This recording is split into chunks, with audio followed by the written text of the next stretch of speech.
In this video, we'll cover introductions. And the introduction to your presentation is so important. There are elements in there that really get the audience interested and start your presentation off on the right foot so they'll stay interested.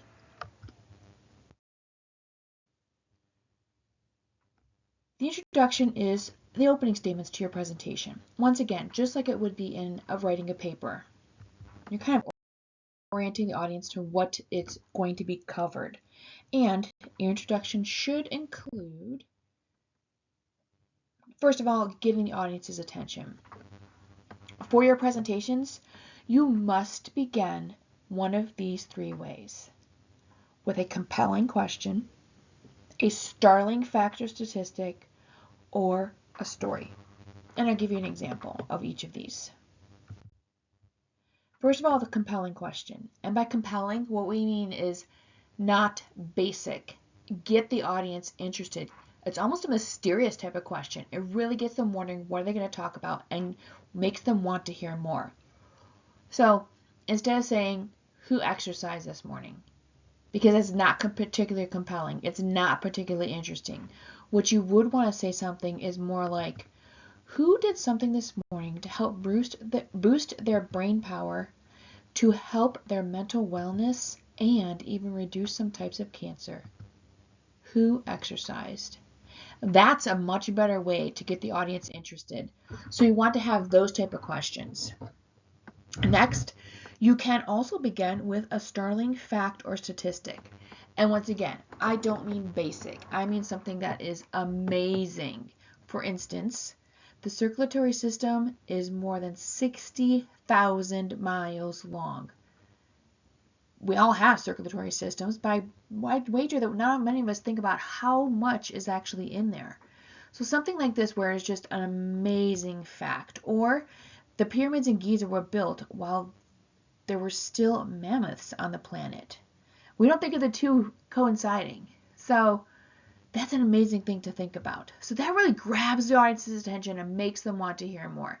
Now, whatever these stats, facts, questions are, they clearly have to relate to your presentation. But you want to find something that's amazing and makes the audience want to hear more. And then finally, you can begin your presentation with a story. And this is the best way to begin your presentation.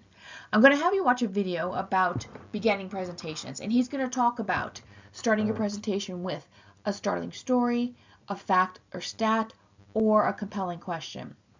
Listen to what he says. He does a great job explaining it, and every one of your presentations need to begin this way. So you want to make sure you understand these three ways. It's what's going to really bring the audience in much more so. So do not start with, hello, my name is, today I'm going to talk about. That's not what we're looking for.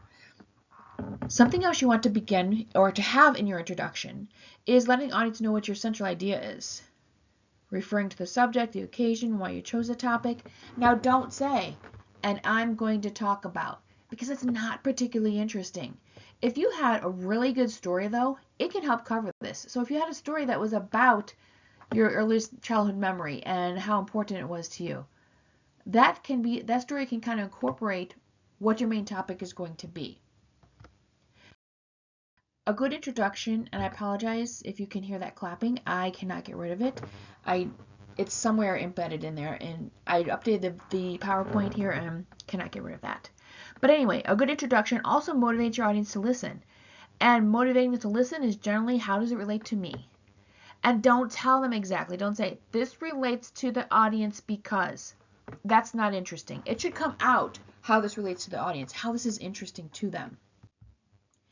And in your introduction, you need to establish your credibility to let them know that you're the right person to talk about this.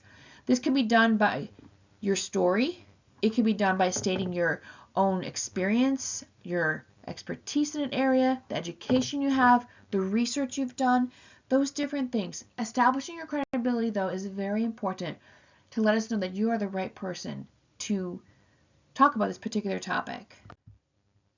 So, in your introduction, you want to briefly tell the audience what you're going to cover. You're going to get the audience's attention. You're going to I'm sorry, I should go back to that when if I can. The one saying, like, briefly tell what you're going to cover, that means state your main points. So you have to make sure you state your main points in the introduction. Okay, going back to recap. To get you in your introduction, you need to get your audience's attention. You have to begin with a story or a startling fact or statistic or a compelling question. You have to have some sort of statement that lets the audience know what the topic is, motivate them to listen, establish your credibility, and state your main points.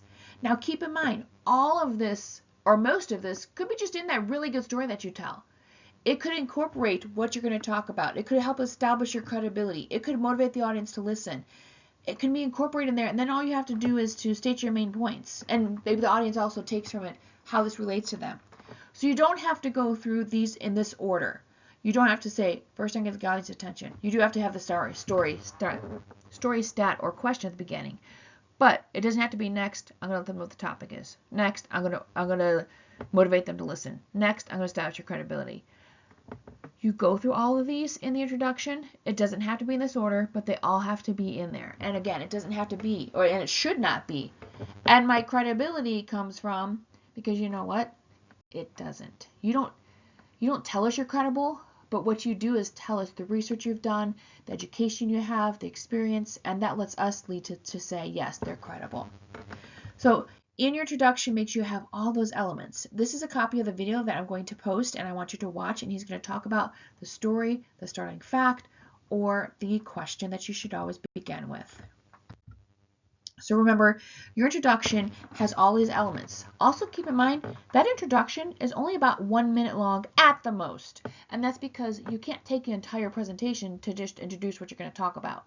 So all of these elements need to be brought in the introduction. It has to be covered in about 1 minute or even a little bit less than that. And you really have to grab the audience's attention and make them want to hear more.